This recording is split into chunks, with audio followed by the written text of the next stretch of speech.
Hey everyone, this is Professor Walek here, and I'm here to talk to you about a particular topic that you should keep in mind as you do your work.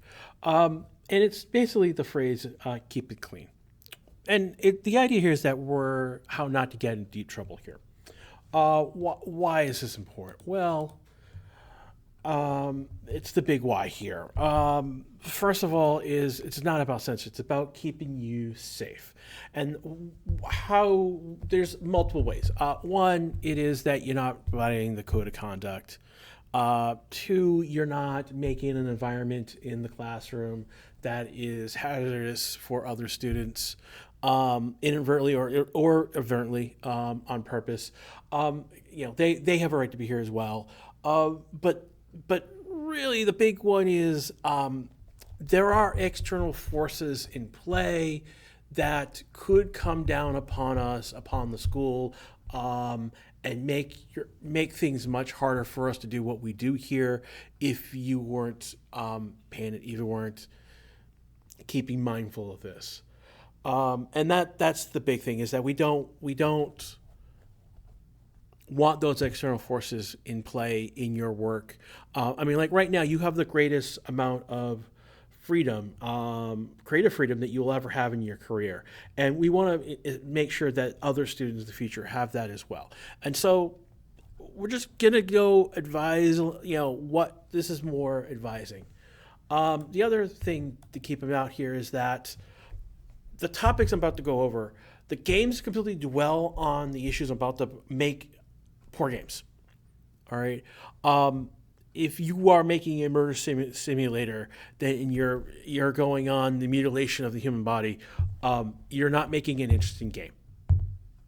Bottom line, and their games there are tradition used to be flash games out there that were like that, but we're talking like games.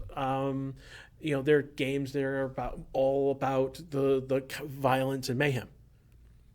I know GTA is about violence and mayhem, but it doesn't dwell in it. It's not. That's not the reason for the game. There's actually a story to GTA. Yeah, GTA gets wacky and gets weird, but it doesn't go off the rails. That's the difference between, say, Saints Row 4, for example, went off the rails, went totally off the rails, and its game suffered for it. And I'm using that as an example. Yeah, and then so again, you want to be you don't want to go that far off the rails. You don't want to dwell on these topics. And what are they? For example, we're going to go through it. Religion. There is so many ways you get into trouble with religion, and there are ways you can get into trouble where you can put your life at risk. There are people who have or basically are enemies of of religious states, of religions, and have been called for their deaths. Politics is so charged right now. Saying anything on any side, anyway, is gonna piss people off, and it's gonna get you in trouble. And this is the big one right here. We don't need a politician coming in and telling us how I need to teach my class because how you behaved. The other thing is let's talk about the president. You say anything about dealing damage or hurting the president, the Secret Service is asking to you what is going on, and they're here with interviewing me about about you as a risk. Don't want to deal with the Secret Service. Thank you so much. Have not yet. Please do not make that the record. Don't make it a first time for me. Drugs. We're talking about illegal drugs. We're talking about weed. We're talking about heroin. We're talking about coke. We're talking about fentanyl.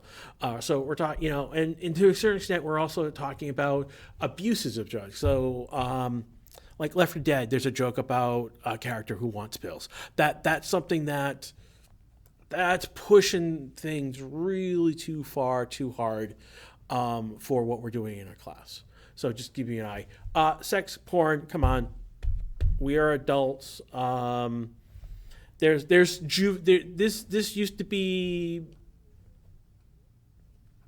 how I was put, basically the bread and butter at one point of media. Yeah, we don't need to go in that direction. And again, that's, partly there are people who are, for better, for worse, whatever it is, it will make people uncomfortable. Gore. Again, we talked about the murder simulator. I mean, there's no point to these games other than to mutilate bodies, and there's no good reason to it. As you know, I worked at Raven Software, and Raven, I worked with people who worked on Soldier of Fortune.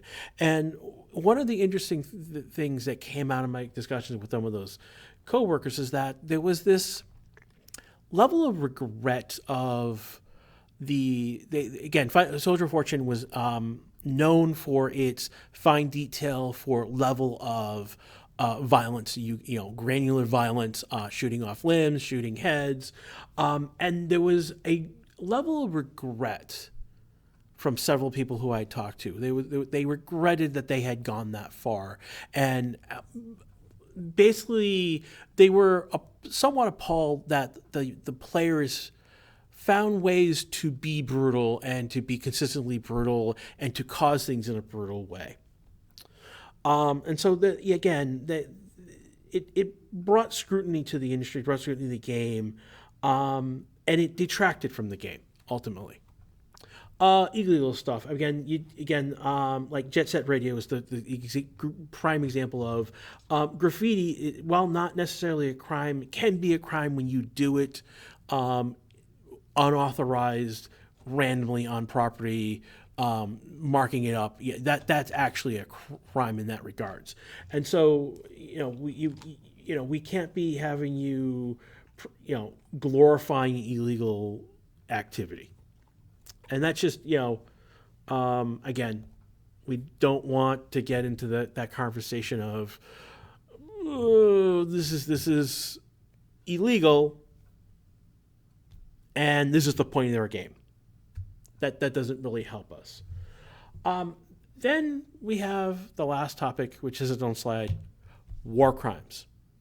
Yes, I'm not really joking on this one.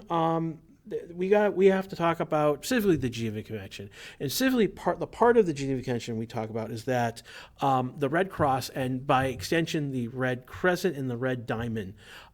So the Red Cross is the one the Red Crescent is for Islamic nations, and the Red Diamond is particularly new. It's used by, if you're not Catholic or Islamic, then you're using the Red Diamond as your symbol. But these are protected under the Geneva Convention, can only be used by the Red Cross, Red Crescent movement, and not by anyone else. So if you put a Red Cross on a med kit and you ship it in your game, hello, you have just violated the Geneva Convention, and that is a war crime. That is, and it's illegal to do so, and it's a international law that you are breaking, and that is something you need to be aware about. You need to know, and so you don't do it. Don't use the Red Cross. Yeah, don't use that in your game to represent health. Is basically what do something else. Use an H. Use something else. You can use the twin snakes, and I'm using the ancient Greek symbol for medicine that you see for medicine. Those are more appropriate than the Red Cross. So again, ultimately, I want to remember, we want to keep it clean. We want to make sure that you don't have these outside forces. And again, if you're going to dwell on these topics, you're making a bad game anyways. They don't sell. They don't do well. And they never have. And if you need examples of these type of games, I can go over these games with you.